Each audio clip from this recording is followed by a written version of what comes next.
Overwatch 2 needs to summon a hero, but how could this work? Let's have a look.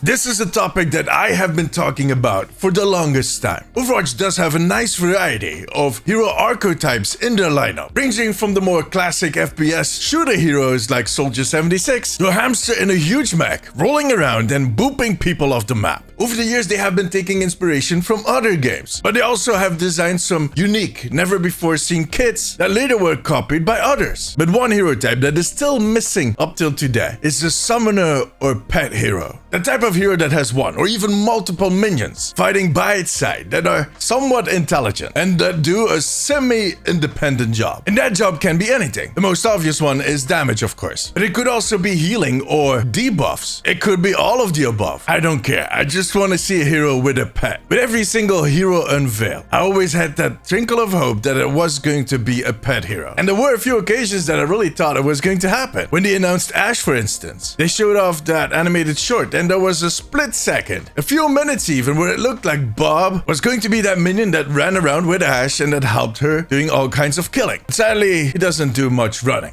Well, he does, and then it ends. He basically runs till he hits an object and then starts shooting whatever he can find. On top of that, it is her ultimate. And the next time I got all excited was with Kiriko. There were rumors that there was going to be a girl with a fox, and I was close to sure that now it was going to happen. We were going to get a healing pet, but nope.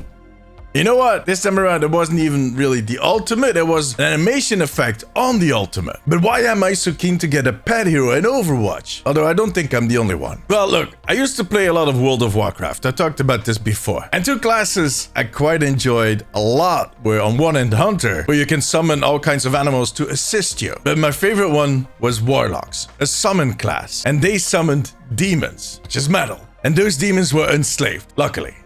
Although they were very grumpy at times. Understandable. But they were a ton of fun to play. While your minion was off harassing the enemy players, you were dropping curses on those players. It was a symphony of pain, chaos, and a lot of purple and green colors. But I think that the Warcraft Warlocks are actually a good example of how pet heroes in Overwatch could work. Because to be fair, I think a pet hero that just has some minion running at an enemy player and just gnawing at their ankles it's not going to work. Overwatch is in the end a team-based shooter that puts a lot of emphasis on positioning and knowing when to retreat. A semi-intelligent creature that runs at you and tries to untie your shoes is at best a nuisance. On top of that, Overwatch players are also notoriously bad at dealing with any kind of turret, pylon, basically anything that doesn't raise their kill count. So that nuisance would quickly become a frustration, which we don't wish on anybody. In my opinion, pets need to be more of a strategic tool, a utility. They can do some damage, but they need to bring an added value for everybody on the team. That added value can be healing. For instance, I think they could have done a lot more in that direction with Kiriko's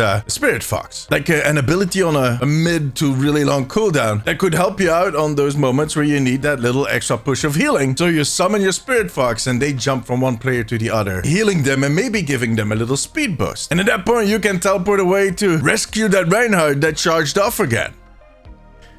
For some people, they should disable that button. What about an elemental pet? One that can switch between different elements and apply different types of debuffs while doing a little bit of damage. If you switch him to ice, he could slow anybody down. If you switch him to fire, they do that fire debuff. Wind can be a way to boop them. And earth, I don't know, gives them a gigantic migraine. Yeah, that's a little rude. I know. But you get the idea. The pets become some type of low damage spell or an ability that has different ways of controlling the enemy player. And on a lower level, switching between those auras and leaving the biggest part of the decision to the pet itself can work. While on a higher skill level, you might be able to take more advantage of switching your pet between those different stances. It becomes a strategic tool. That sounds kind of cool. That rhymed. That was completely unplanned for. I definitely not planned for that to happen, but you know. Now, judging by one of the latest experimental modes that Blizzard did, they might agree with that idea. The idea that pets need to have a utility. See, during Mirror Watch, Bastion had an ultimate that also summoned 4 slicers. And those would run up to enemy players, do a little bit of damage, but also slow them down. In that mode, it was balanced a little underwhelmingly. And apart from that, there wasn't much variation or utility to it. But it was a nice test. Because no matter how hard I want this to happen, there's also the possibility that within Overwatch, there's no way of balancing missing a hero like that. That there's no way of making a hero, a pet hero, that is both fun and useful. And that is quite important. Now, last year at BlizzCon, I had the chance to talk to Alec Dawson and his team during a press interview. And I asked him, like, do you think we're ever going to get a pet hero? And his answer was, no.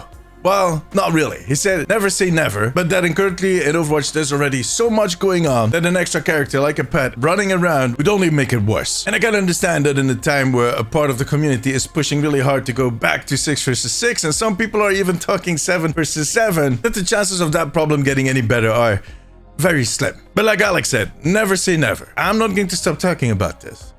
Trust me. For now, however, that was it. If you like this video, give me a thumbs up. It always helps me out. I also want to thank my patrons. I could not make these videos without you guys. You have my eternal gratitude. If you have a few minutes left, maybe check out this video.